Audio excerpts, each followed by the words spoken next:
Thing didn't show on the radar before. These are the showers from what's left of Tropical Storm Nate. And this is a heavy shower like only a few moments ago. It's a moderate shower now. And it's the only heavy to moderate shower that was in this system. And there's not a whole lot left after this thing. So this is a view from the library. And we do need this rain. Thank God we're getting it. I think actually getting a little more than we anticipated. And I am not complaining one bit. Just being out for a walk is not fun. Getting semi-drenched. But anyway, praise God. Everything worked out. I made the library before getting super drenched. So, anyway, bless the Lord. Wish I had an umbrella with me and a raincoat. Good to have these things.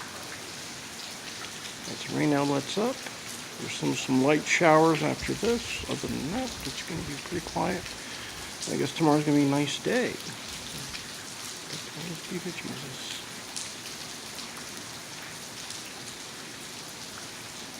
From the Fountain Inn Library.